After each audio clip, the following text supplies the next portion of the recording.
दशकों तक भारत की आध्यात्मिक, धार्मिक और सांस्कृतिक चेतना में जो केंद्र बिंदु थे, उनके पुनरुद्धार की प्रक्रिया पूरे तरीके से संदूक में बंद थी।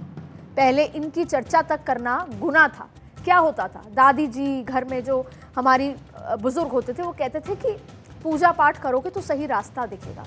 पूजा पाठ, आध्यात्म से जुड़ोगे, अपने रूट से जुड़ोगे तो कहीं ना कहीं सही रास्ते की ओर निकलोगे और भविष्य उज्जवल होगा। तो आज उसी पर चर्चा करेंगे, क्योंकि कुछ समय पहले अगर आप श्री राम का नारा ले रहे हैं, श्री राम का नाम ले रहे हैं, पटका पहने हुए हैं, तो आप सांप्रदायिक हुआ करते थे, आप राजनीतिक हुआ करते थे और उसकी चर्चा करना गुनाह था। लेकिन प्रधानमंत्री नरेंद्र मोदी ने उस आध्यात्मिक चेतना को फिर से उजागर कर दिया है, जो भारत की आत्मा में हमेशा से बसा हुआ था। और उसमें सबसे ऐतिहासिक पल था जब अयोध्या में प्रभु श्री राम की प्राण प्रतिष्ठा की गई। चुनाव के मुहाने पर खड़े भारत में 22 जनवरी को सबसे बड़ा बदलाव आया और उससे 140 करोड़ लोगों के मन मस्तिष्क में भी बदलाव आया, जो आध्यात्मिक भी था, सांस्कृतिक भी है, राजनीतिक भी है और उससे आर्थिक बदलाव भी दिखेगा। पहले तिलक लगाना, अपने आप को हिंदू कहना, धार्मिक जुलूस निकालना, भगवा लहराना, अयोध्या काशी की बात करने पर लोग घबराते थे।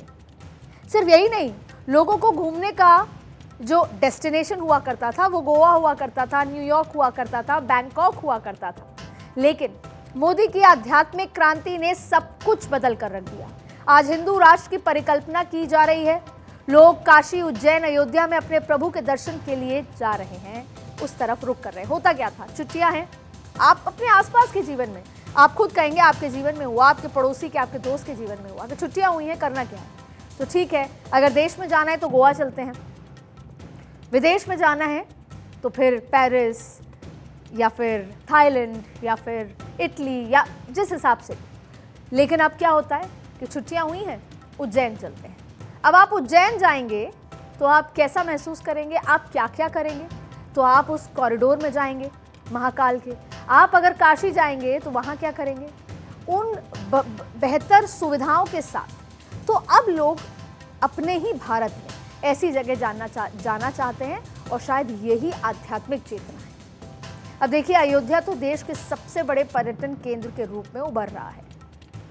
22 जनवरी के बाद से ही अगर आप आंकड़ों में गिने तो 5-5 लाख की भीड़ जा रही है। एक रिपोर्ट के मुताबिक 5 करोड़ लोग सालाना यहां दर्शन के लिए आने वाले हैं और यहां आने वालों में हर वर्ग शामिल है। तो जिसका मैं जिक्र कर रही थी कि अब युवा भी इसमें शामिल हैं, और हो क्यों ना, हमारी आध्यात्मिक चेतना ही हमारा असली आधार है। अब देखिए, इनकी संख्या दूसरों के मुकाबले ज्यादा है। ये कहना गलत नहीं होगा कि सनातन का सकल मनोरथ पूरा हो रहा है। अयोध्या में श्री राम लल्ला के मंदिर का निर्माण भारत के सांस्कृतिक पुनरुत्थान और राष्ट्रीय स्वाभिमान का पुनर्जागरण की एक बड़ी कड़ी है और एक ऐसी ऐतिहासिक घटना है जिसमें 500 सालों के सतत संघर्ष और बलिदानों की ना टूटने वाली लड़ी भी जुड़ी हुई। अब देखिए, विधाता को तो जो वचन दिया गया था वो प्रधानमंत्री नरेंद्र मोदी ने 3 दशक के बाद 84 सेकंड में पूरा कर लिया और एक ऐसी लकीर खींच दी जिसे पार करना शायद ही किसी के लिए मुमकिन होगा।